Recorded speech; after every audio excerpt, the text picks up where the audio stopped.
Ewe bukeredde olunaku olwaleero nga tetunnaba kufuna alipoota ndala okuva mu poliisi era nga kitegeeza nti okkiriza nti bye baayogedde bikyali byebyo. Omwogezi wa poliisi y'eggwanga gwe bayita Kitumba Lusoke wakyasibidde weewo yavudde n'ategeeza nti omusirikale ali ku ddaala lyange munsuubidde okumala gakakasa obuvidiyo bwa social media nti nsinziira okwo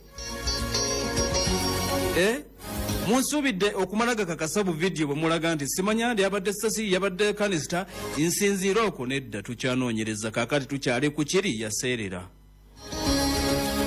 nti ekyafande yaseerera tukyali ku ekyo nonta ntiru nga tuyina ekira kye tufunye otherwise yaseerera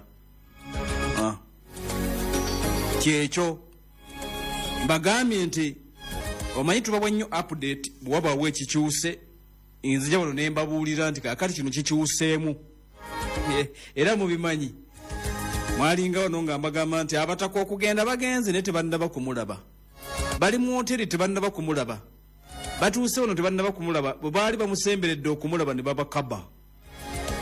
Mukimanyi update tuzibawa okitegeera. Kaakati nenzija ne mbabuulira awo emabega nti Bwete eyaloopa Honorable Mathias Mpuuga Nsamba ne banne akyabuze era Bwete oyo nejje buli yeno tannaba kulabika, aba NUP bamunoonya Bwete yabula.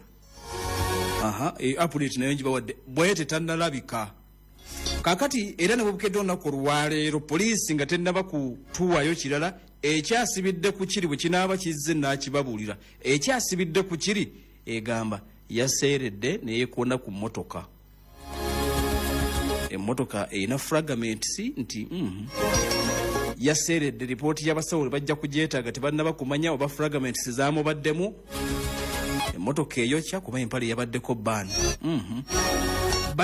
Bajja babuulira bakyanoonyereza. Kaakati tugende na kiri kye baasose okutubuulira okusinziira ku Kitumba Lusoke omwogezi wa poliisi.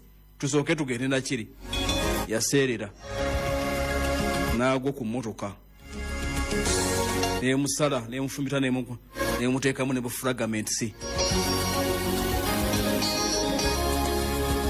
Kyagulanyi Robert Ssentamu akaseera kano ali mu maka ge wali atuliriza emagere agamba nti mu ddwaliro yavuddeyo oluvannyuma okeka nti bamuggyemu bufragments n'asalawadde waka kubanga nti security wise abadde tali safe okusinzira ate nga naye eddwaliro agamba nti okusinza ku statement gyafulumiza agamba nti n'eddwaliro nguudo ezimu zabadde ziggaddwa. Kakati eddwaliro ntiwagatulidekera emirembe n'enzira ewaka.